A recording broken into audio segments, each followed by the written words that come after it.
अब क्या है, नहीं हुआ चालू? नहीं आपने किया था पहले, आज तो सारा सिस्टम।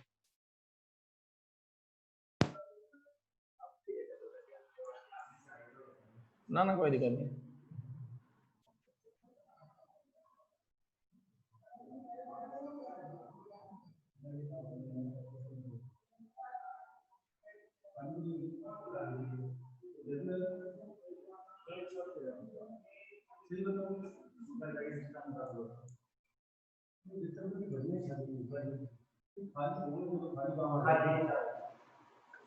चलो भाई, ये आया F is equal to 20.5 centimetre in air in what liquid, in a liquid find करना है।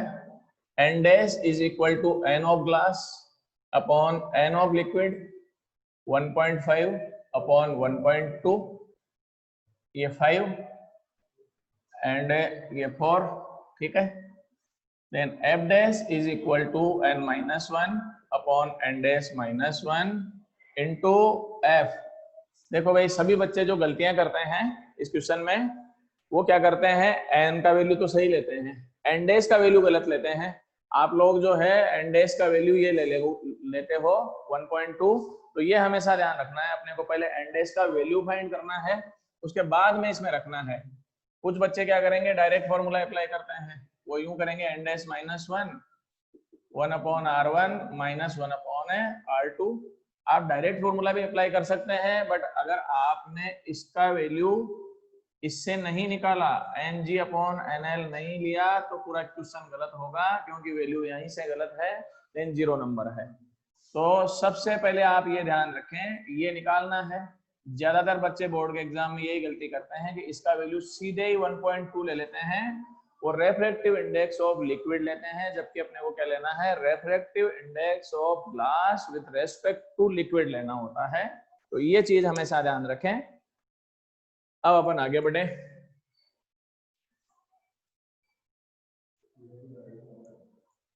देखो भाई,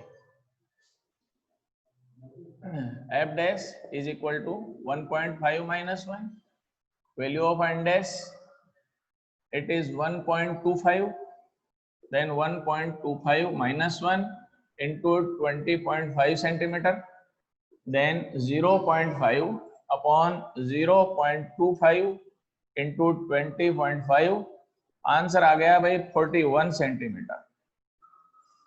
so that focal length increases, focal length of lens increases। आ गया समझ में? वैक्यूम में या एयर में फोकल लेंथ कितनी थी अपने पास, देखो 20.5 सेंटीमीटर थी, और मीडियम में फोकल लेंथ अपने पास कितनी आई इसमें, ये आई 41 सेंटीमीटर। तो डिफरेंस समझ में आ गया अपने पास। फर्स्ट कंडीशन का न्यूमेरिकल भी करा दिया है। नेक्स्ट आगे अपन चलते हैं।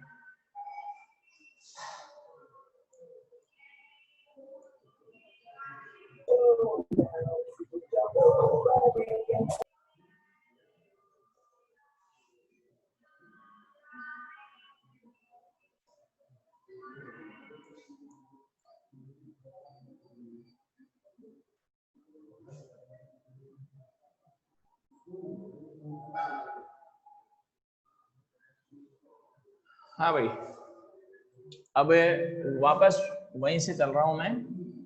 F dash upon F n minus 1, n dash minus 1, n is equal to n glass n air and n dash is equal to n of glass upon n of a liquid.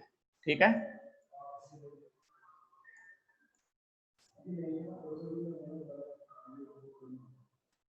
चलो जी। Condition number second, if n glass is equal to n liquid, refractive index of lens and liquid are equal,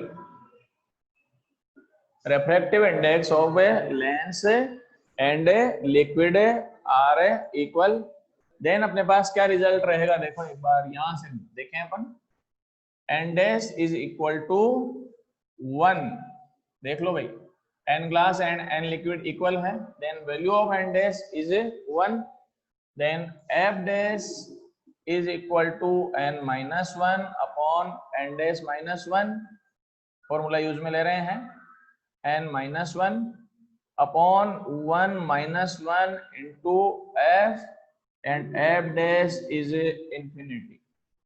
आ गया होगा समझ में, because 1 minus 1 is 0, so that focal length of lens becomes infinite। अब अपन चलते हैं कि ऐसा कौन सा लेंस है जिसकी फोकल लेंथ इनफाइनाइट हो सकती है।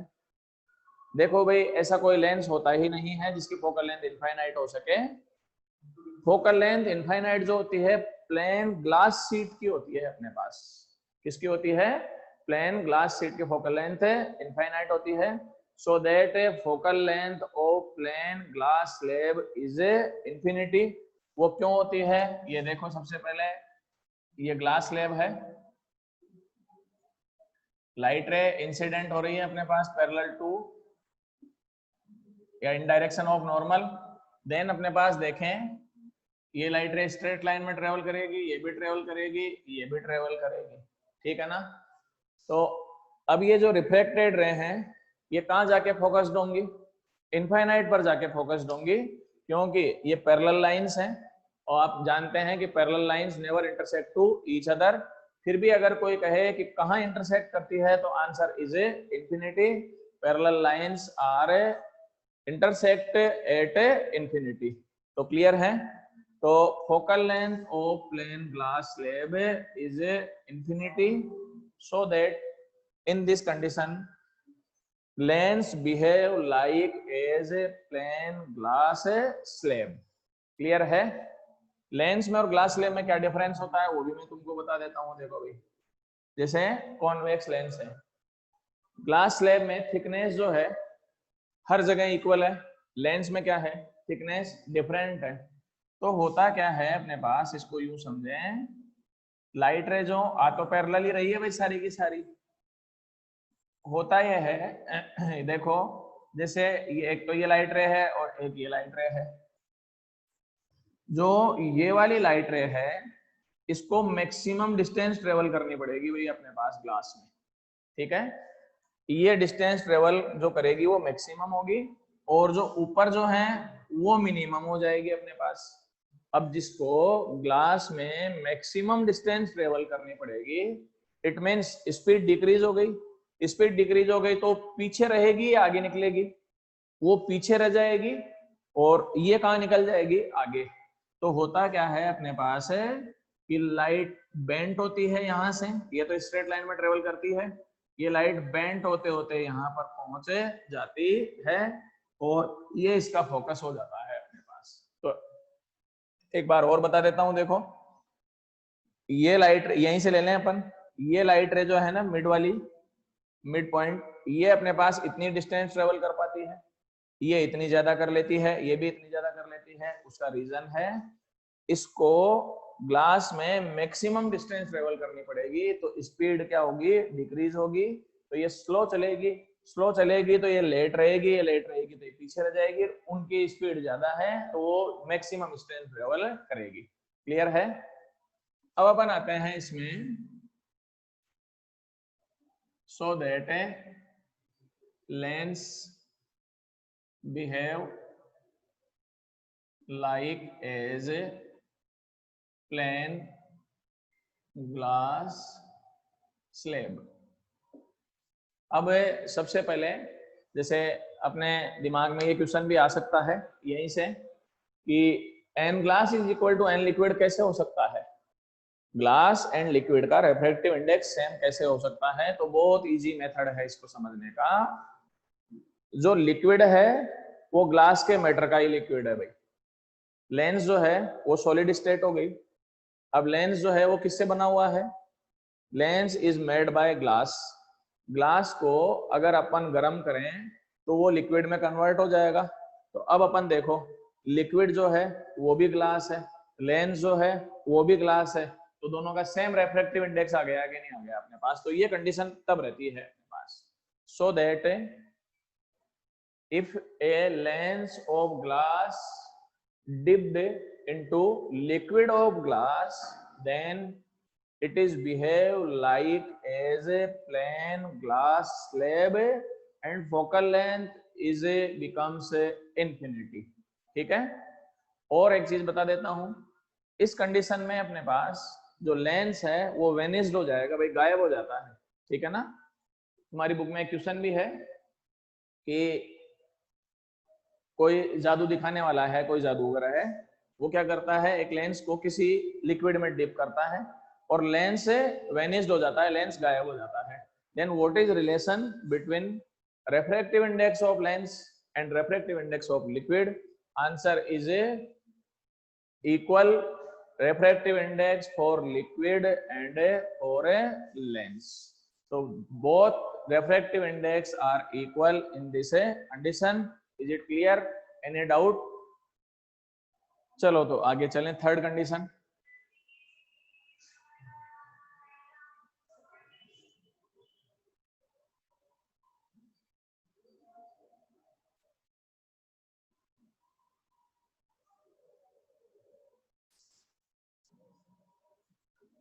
ये condition number third, if n of lens is less than n of a liquid, और ये भी कह सकते हैं n of liquid is more than n of lens। ठीक है, n of lens is a less than n of a liquid, then अपने पास क्या रिजल्ट आता है, देखो सबसे पहले n dash is equal to क्या होता है, n glass upon n liquid, यही लिखते हो। अब अपन इसको ये लिख सकते हैं, ग्लास की जगह मैं लेंस लिख देता हूं, इसको लिख देता हूं मैं लिक्विड। देन अपने पास एक बार देखो n of lens is less than n of liquid, so that value of n dash is also less than 1। If n dash is less than 1 then result आओ एक बार यहीं से वापस चलो भाई, ये रहा रिजल्ट देखो, f dash upon n minus 1 upon n dash minus 1 into f। तो देखें if n dash is less than 1 then ये देखो एक बार, if n dash is less than 1 then answer is negative. आ गया समझ में नेगेटिव आंसर क्यों होगा, so that f dash is a negative. if f dash negative it means होगा nature of a lens has been changed, nature of lens has been changed। convex lens convert into concave lens and concave lens convert into convex lens, है ना। Negative आया it means क्या है, nature of lens has been changed, convex lens convert into concave lens and concave lens convert into convex lens।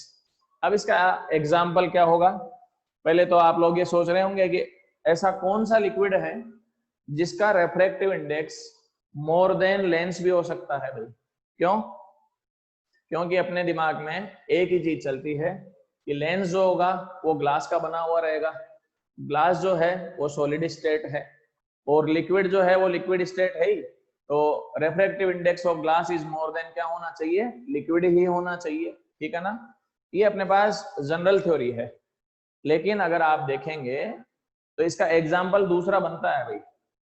इस condition में lens जो है वो ग्लास का नहीं है और यहां पर एग्जाम्पल होता है air bubble into water, air bubble into water. देखो भाई एक वाटर की बकेट भरी हुई है, उसके बीच में अपने पास in water inside of water एक एयर बबल है, तो जो एयर बबल होगा वो तो लेंस हो गया, जो लिक्विड है वो वाटर हो गया। तो अब अपने पास देखो ये रहा समझने का तरीका, एयर बबल इनटू वाटर, अब देखो क्या रहता है, देखो समझ में आ जाएगा। एयर, ये लेंस हो गया भाई, ये क्या हो गया, लिक्विड हो गया। आप इतना तो सभी जानते हैं कि refractive index of air is less than refractive index of water, so that refractive index of lens is less than refractive index of a liquid. Clear? आगे एग्जांपल समझ में अपने पास कोई दिक्कत नहीं है इसमें। तो इसका एग्जांपल ग्लास का लेंस नहीं होगा, लेंस किसका बनेगा, एयर का लेंस होगा, इनसाइड ऑफ वाटर होगा। अब वापस आते हैं, नेचर हैज बीन चेंज्ड, ठीक है, so that nature of lens changed. अब कैसे चेंज होती है, सबसे पहले अपन देखें, एयर बबल जो होता है आप जानते हैं यूं होता है, स्फेयर होता है, बोलो स्फेयर है। एयर बबल जो होगा कॉन्वेक्स लेंस होगा या कॉनकेव लेंस होगा, पहले तो ये बता दो। एयर बबल जो होगा वो कॉन्वेक्स लेंस होगा और कॉनकेव लेंस होगा। कौन आंसर दे सकता है, अभी 20 सेकंड का टाइम है, देखें।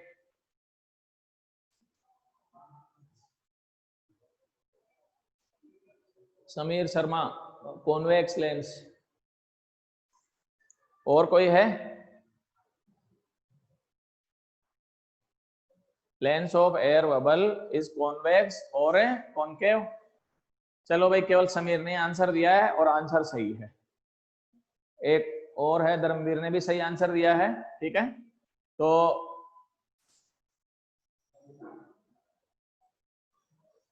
एयर बबल जो होगा वो कैसा लेंस होगा भाई, कॉन्वेक्स होगा। But if air bubble is placed into water, it is convert into concave lens.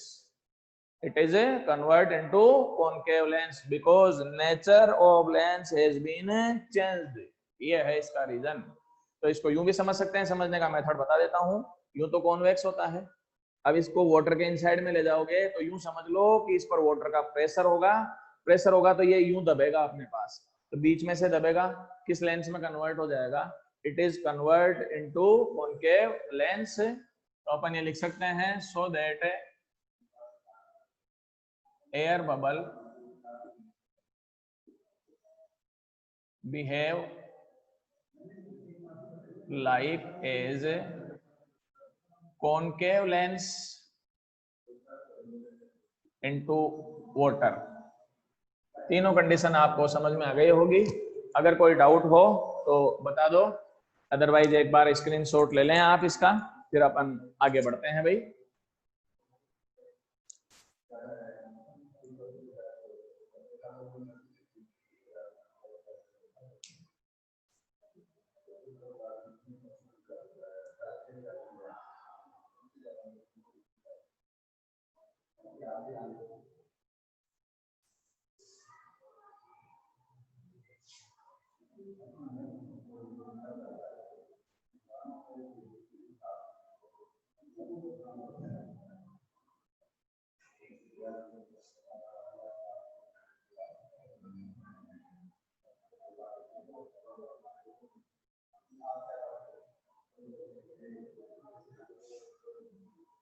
हाँ भाई, एक क्वेश्चन मैं लिख देता हूं, फिर देखते हैं अपन।